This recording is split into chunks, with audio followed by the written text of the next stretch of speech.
एक समय की बात है।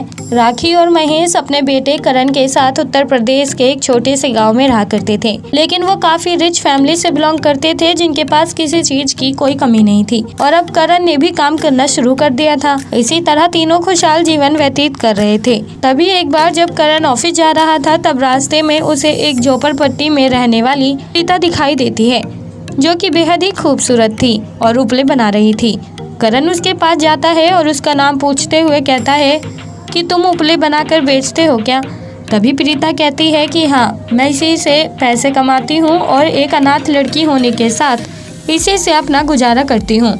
इसी तरह की ढेर सारी बातें करने के बाद करण वहाँ से चला जाता है। लेकिन शाम के वक्त ऑफिस से घर आने के दौरान करण प्रीता के पास एक बार फिर जाता है और उससे कुछ उपले खरीद कर अपने घर ले आता है। इसी तरह करण रोजाना प्रीता से उपले खरीदने लगा था और दोनों के बीच की नजदीकियां भी बढ़ने लगी थी। करण की माँ अक्सर उससे कहती कि इतने उपले का हम करेंगे क्या, हमारे घर में वैसे भी ऑलरेडी गैस सिलेंडर है। लेकिन करण अपनी माँ को बहला फुसला कर कह देता था कि ये उपले हमें ठंड के मौसम में काम आएंगे। इसी तरह काफी लंबा समय गुजर गया था। प्रीता और करण एक दूसरे से प्यार कर बैठे थे। तभी एक दिन करण प्रीता को अपने माता पिता से मिलवाता है।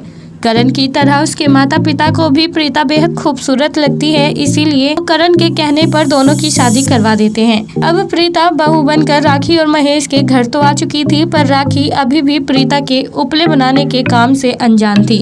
अपने ससुराल आने के बाद भी प्रीता ने अपने उपले बनाने का काम बरकरार रखा था, जो रोजाना सुबह उठती घर का काम काज करती और फिर उपले बनाने अपनी झोपड़पट्टी में चली जाती थी। अभी एक दिन राखी ने प्रीता का पीछा किया, जिसे अब पता चल चुका था कि उसकी बहू उपले बनाकर बेचती है। राखी को अपनी बहू का ये काम बिल्कुल भी पसंद नहीं आया था, इसलिए वो उसी वक्त प्रीता को डांटते हुए अपने घर ले आती है और उसे खूब खरी खोटी सुनाती है। फिर रात के वक्त जब करण अपने ऑफिस से घर लौटता है और घर में अपनी माँ और पत्नी के बीच अनबन की बातें सुनता है, तभी वो अपनी माँ से कहता है कि माँ, प्रीता एक अनाथ लड़की है और मैं समझ सकता हूँ कि उसके लिए अपना बिजनेस छोड़ना कोई आसान बात नहीं है, क्योंकि उसी काम की वजह से प्रीता को एक नई जिंदगी मिली है और अगर वो अपने इस काम से खुश है तो हमें उसे ये काम करने देना चाहिए। हालांकि करण के कहने पर राखी ने उसकी ये बात भी मान ली थी, पर उसे अब भी प्रीता का ये काम बिल्कुल पसंद नहीं था। इसी तरह काफी साल बीत जाते हैं, पर अब प्रीता का उपले बनाने का बिजनेस काफी बदल चुका था। उसने इस काम में काफी तरक्की कर ली थी और अब उसे बड़े बड़े राजशाही